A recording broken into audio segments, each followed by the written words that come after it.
नमस्कार, मेरा नाम विवेक है और आज मैं आपको एक ऐसी यात्रा पर ले जाना चाहता हूँ जो एक बहुत ही सामान्य चीज़ से शुरू होती है। वो दुकान जिसे आप हर दिन अपने ऑफिस जाते समय पास करते हैं।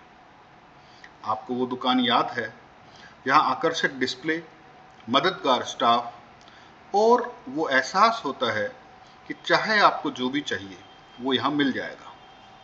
धीरे धीरे उत्सुकता या किसी खास ज़रूरत की वजह से आप अंदर जाते हैं और देखते ही देखते आप कुछ खरीद लेते हैं। अब सोचिए, अगर वो दुकान 24/7 खुली रहती और आपके फ़ोन या कंप्यूटर से भी आसानी से एक्सेस की जा सकती और उसी व्यक्तिगत अनुभव के साथ आपको हर कदम पर जानकारी मिलती, जैसे ऑर्डर कन्फर्मेशन से लेकर डिलीवरी अपडेट तक। यही एक बेहतरीन ई कॉमर्स सॉल्यूशन आपके बिजनेस के लिए कर सकता है।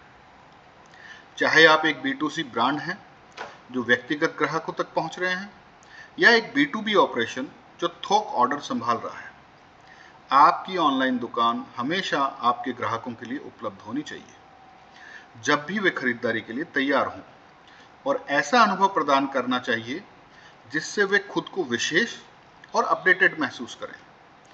आज की दुनिया में यह सुविधा और जुड़ाव सिर्फ अच्छा नहीं है, बल्कि ग्राहकों से वफादारी और बिक्री बढ़ाने के लिए बेहद जरूरी है।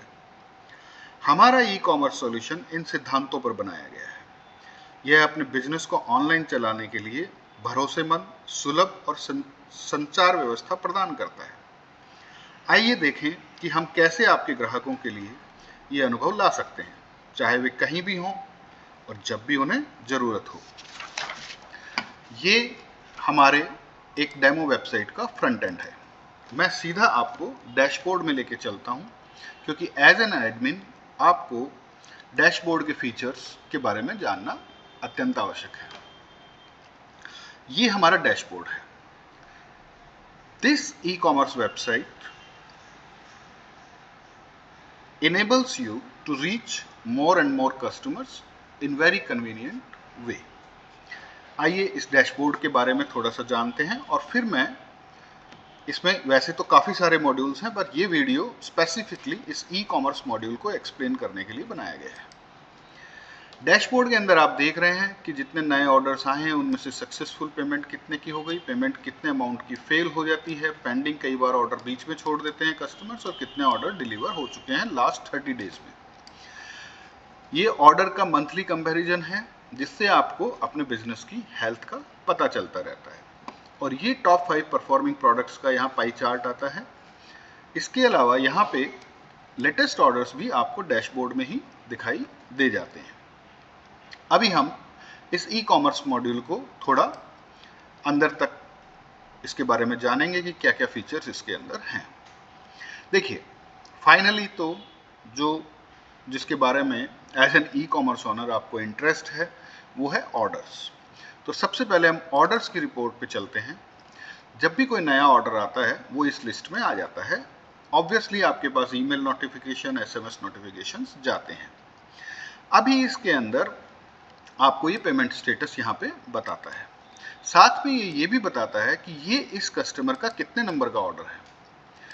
इस ऑर्डर की सारी डिटेल्स अगर आपको देखनी हो तो आप इस ऑर्डर नंबर पे क्लिक करके देख सकते हैं, और अगर सिर्फ आइटम्स शॉर्ट में देखने हो तो आप यहाँ पे भी देख सकते हैं। ऑर्डर की कंप्लीट डिटेल जैसे कि बिलिंग एड्रेस, शिपिंग एड्रेस और ऑर्डर समरी, इसके अलावा डिस्काउंट, शिपिंग कॉस्ट, सब कुछ देखना हो तो आप इसके ऑर्डर नंबर पे क्लिक करके देख सकते हैं।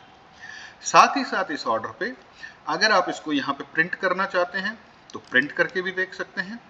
जैसे ही आप प्रिंट ऑर्डर पे क्लिक करते हैं, इस ऑर्डर का PDF जनरेट हो जाता है। आप इसको आसानी से प्रिंट करके अपने अलग अलग मकसद के लिए उपयोग में ले सकते हैं।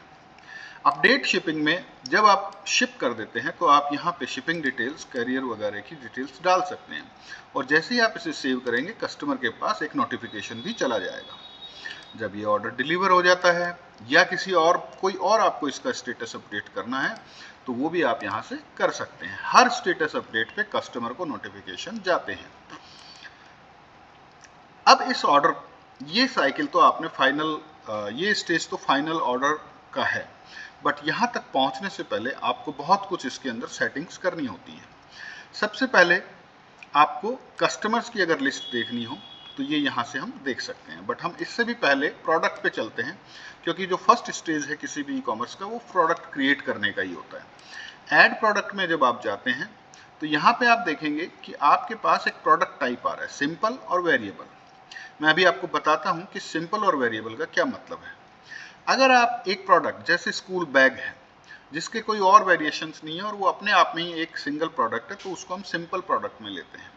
लेकिन अगर सपोज करिए स्कूल ड्रेस है और वो या कोई और ड्रेस है, क्लोथिंग वेबसाइट है, तो एक ही प्रोडक्ट के काफ़ी सारे कलर्स होते हैं, काफ़ी सारी साइजेस होती हैं, उसको हम वेरिएबल प्रोडक्ट में लेते हैं। जब हम यहाँ पे हम सिंपली प्रोडक्ट टाइप सेलेक्ट करके ये सारी डिटेल्स इसमें, जैसे कि प्रोडक्ट टाइटल, प्रोडक्ट की कैटेगरीज, प्रोडक्ट के टैग्स और regular price, sale price, SKU, stock में क्वांटिटी, उसका ब्रांड, उसकी यूनिट, उसका sale tax, weight, HSN number, उसका शॉर्ट डिस्क्रिप्शन, उसका long description, additional information, single primary image और मल्टीपल इमेजेस, ये सारी इमेज गैलरी के लिए, ये सारा हम यहाँ पे क्रिएट करते हैं। जैसे ही आप इस प्रोडक्ट को यहाँ पे सेव करते हैं, ये प्रोडक्ट आपका इस प्रोडक्ट की लिस्ट में आ जाता है। अगर आपने इसको सिंपल प्रोडक्ट, सिंगल प्रोडक्ट बनाया है, तो ऑब्वियसली आपको और कुछ करने की जरूरत नहीं है, क्योंकि आप इमेज और उसका डिटेल्स वगैरह सब प्रीवियस स्क्रीन में दे चुके हैं। लेकिन अगर ये एक वेरिएबल प्रोडक्ट है तो यहाँ पे आपको उसके एट्रीब्यूट्स और वेरिएशंस डालने होंगे। एट्रीब्यूट्स का मतलब है कि वो उसमें कितने कितने पैरामीटर्स उस प्रोडक्ट पे लागू होते हैं, जैसे कि कलर और साइज। साथ ही साथ उन एट्रीब्यूट्स की वैल्यूज भी आप यहाँ पे डालते हैं कि ये साइज इतनी साइज में अवेलेबल है और कलर में इसमें अवेलेबल है। ये सारा डालने के बाद आप इनके कॉम्बिनेशंस, जो कि फाइनल प्रोडक्ट बनता है, कि एक प्रोडक्ट का, ये प्रोडक्ट रेड कलर का है और इसका साइज ये है, ये प्रोडक्ट रेड कलर में है, इसका साइज ये है, तो एक ही कलर में अगर 4 साइज हैं तो 4 प्रोडक्ट बन जाएंगे, और अगर 3 कलर हैं तो मल्टीपल प्रोडक्ट्स बन जाएंगे। तो अगर हम इसी प्रोडक्ट का उदाहरण लें तो यहाँ पे ये इतने सारे इसके वेरिएशंस होंगे, navy 2T, navy 3T, navy 4T। हमारा इस प्रोडक्ट में एक ही कलर है, तो इसमें सारी साइजेस के हिसाब से यहाँ कॉम्बिनेशन बना दिया। यहाँ पे आप इस इंडिविजुअल प्रोडक्ट की रेट्स सब कुछ अलग अलग डाल सकते हैं। इस पे जब एक्सपेंड पे क्लिक करते हैं तो इसका SKU, इसकी प्राइस, इसका सेल प्राइस, इसका स्टॉक, इसकी वेट, इसकी डायमेंशंस, इसका टैक्स, इमेज, एवरीथिंग आप यहाँ पे सेट कर सकते हैं। इस तरह से आप सारे वेरिएशंस के लिए ये सब करेंगे और सबकी इन्वेंट्री भी यहाँ पे डाल देंगे। तो ये हमारा प्राइमरीली प्रोडक्ट मैनेजमेंट है। अगर मैं आपको इसी प्रोडक्ट में, जैसे वेरिएबल प्रोडक्ट को हम यहाँ पे देखें, तो एक प्रोडक्ट आपको सैंपल के तौर पे यहाँ दिखाता हूँ। ये प्रोडक्ट है, इसकी ये मल्टीपल इमेजेस हैं, ये इसका डिस्क्रिप्शन है, ये यहाँ पे इसका शॉर्ट डिस्क्रिप्शन, ये इसके हमने जो देखे एट्रीब्यूट्स। आप जिस भी एट्रीब्यूट को सेलेक्ट करेंगे उसकी प्राइस और उसकी स्टॉक क्वांटिटी यहाँ पे आएगी, और यहाँ से इसको कार्ट में ऐड किया जा सकता है। एक और प्रोडक्ट हम देख लेते हैं जस्ट फॉर अंडरस्टैंडिंग। ये दूसरा प्रोडक्ट है, ये इसकी मल्टीपल इमेजेस हैं, ये इसका टाइटल है, इसका शॉर्ट डिस्क्रिप्शन, अगेन इसमें 2 कलर्स हैं और ये 2 साइजेस हैं। ये इसका डिस्क्रिप्शन है और ये इसका एडिशनल डिस्क्रिप्शन है, और ये रिलेटेड प्रोडक्ट्स तो वेबसाइट पे आ ही रहे हैं। फ्रंट एंड भी मैं साथ साथ में ही एक्सप्लेन करता जाता हूँ आपको। यहाँ पे हम ये कैटेगरीज वगैरह सब खुद, डायनामिक पूरा मेन्यू है, ये पूरा का पूरा मेन्यू आप खुद बना सकते हैं, खुद इसमें चेंज कर सकते हैं, हटा सकते हैं, लगा सकते हैं। आइए अब हम वापस डैशबोर्ड में चलते हैं। प्रोडक्ट के बाद हमारे पास स्टैंडर्ड चीज़ें हैं, जैसे कि मैं शॉर्ट में एक्सप्लेन कर देता हूँ फटाफट।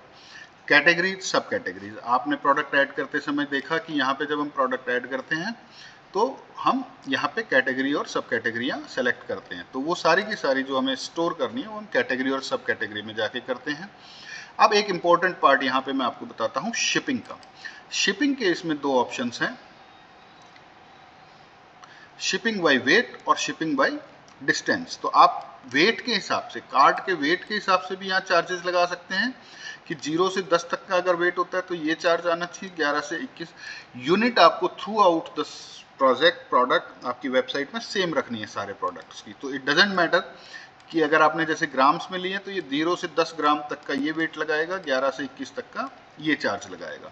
सिमिलरली ये डिस्टेंस है, आप इसमें अपनी सेटिंग्स में जाके अपने स्टोर की लोकेशन सेट करते हैं, उसका एड्रेस डालते हैं, वहाँ से लेकर डिलीवरी लोकेशन तक की जो भी डिस्टेंस है सिस्टम अपने आप कैलकुलेट कर लेता है और उसके किलोमीटर्स के हिसाब से आपने जो यहाँ रेट सेट करी होगी वो रेट उस कार्ड पे लग जाएगा।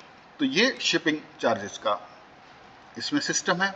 टैक्स आप क्रिएट कर सकते हैं, ब्रांड्स आप क्रिएट कर सकते हैं। फीडबैक के बारे में मैं अभी आपको बताता हूँ। डिस्काउंट कूपन्स आप ऑब्वियसली बना सकते हैं, सिंपल टू अंडरस्टैंड है कि ये इसका कोड क्या है, डिस्क्रिप्शन क्या है, परसेंटेज क्या है, ये कितनी बार मैक्सिमम यूज हो सकता है और ये किस डेट से लेके किस डेट तक वैलिड रहेगा। ये डिस्काउंट कूपन है। पेमेंट गेटवे तो इंटीग्रेट ऑब्वियसली इसमें हो जाता है। अब मैं आपको थोड़ा सा बताता हूँ फीडबैक के बारे में। तो हम एक बार वापस ऑर्डर्स पे चलते हैं।